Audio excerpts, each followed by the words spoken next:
I failed the tests. I failed the tests. Can you believe I failed my first driving test in Canada? Despite having driven for about 20 years in Nigeria. My name is Toyo Silabiodo. I live in Canada and I'm here to share with you my experience driving in Canada and failing the first driving test I did in Canada.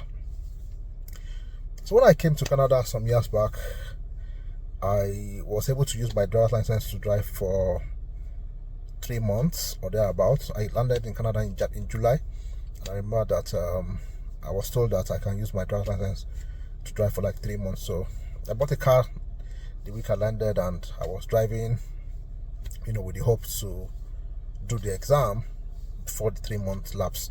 At least my 3 months driving experience in Canada, I believed, would have helped me to learn a lot of things. So the first thing I did was, after like 2 weeks, after like 3 weeks, I went for the theoretical exam. In Alberta, you need to first do a theoretical exam, and you must pass that. If you don't pass that, you will not be able to do the practical exam. So I did the theoretical exam and I blasted that. That was so simple because all you just needed to do was to read the manual, which was online, and there was also hard copy. I got the two. A friend gave me the hard copy, and I was able to get the soft copy online, which I read very well, and I passed it. I passed the theoretical aspect. So after driving in Canada for like 2.5 months, I decided to go and do the driving tests. I did not bother to get an instructor because, one, I've read the book very well, and I'd actually been driving in Canada, with my Nigerian driver's license. So I thought I was fine. So I booked the tests. The test was it was expensive, but I paid for it. I went to do the test, and the instructor told me I did not pass the first time I did it. I was shocked, and definitely they will tell you what you did. So they told me what I did wrong, and you know what I did wrong? Okay, what I did wrong was that on the acceleration lane that was supposed to be 100 kilometers per hour, I was doing 65 kilometers per hour. Let me explain this to you. Some of you might not understand what I mean, especially for those that live in Africa and some other countries may not really understand.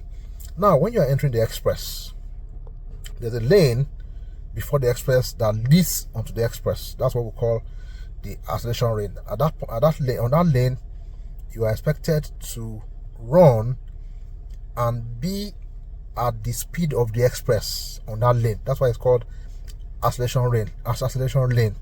So if the speed of the express is 100 kilometers per hour, that lane you are supposed to be also on 100 kilometers per hour, and you are supposed to join the express with that speed because that's the current speed of the express. Their own belief is that if you slow down, if you're not fast enough, you will cause others to slow down or there can be accident.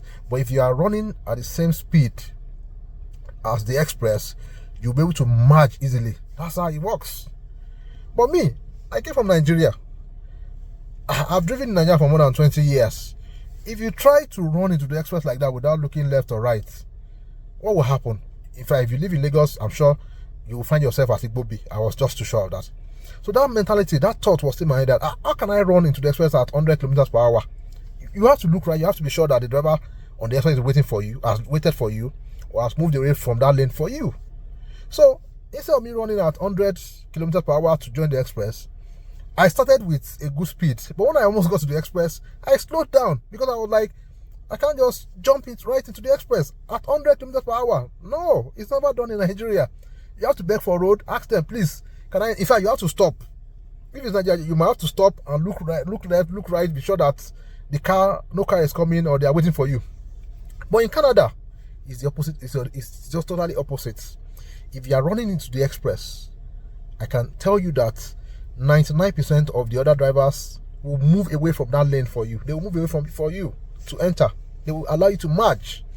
If you are running into the express from the acceleration lane in Canada, it's either the driver on the lane you are going to enter will move from that lane, slows down for you to merge, or it would increase his own speed so that it can leave, so that your speed will just come behind him. One of the three must happen.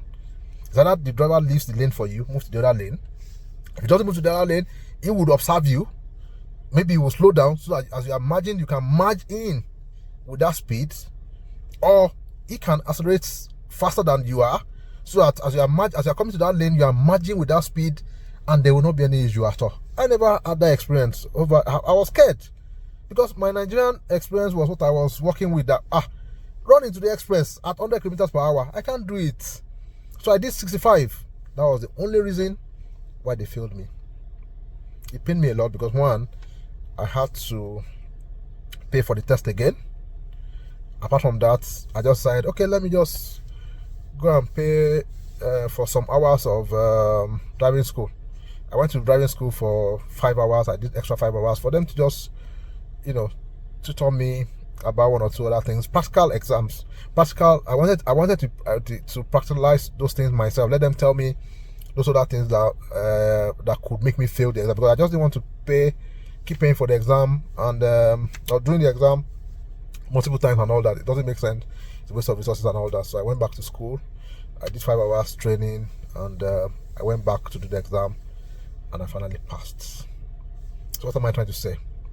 If you are coming to Canada as an immigrant, or as a new immigrant, your experience driving from Africa or from the country you are coming from, if you are not from one of these developed countries that have a similar license requirements with Canada, your experience from that country may not help. In fact, it's not that it will not help you to drive in Canada.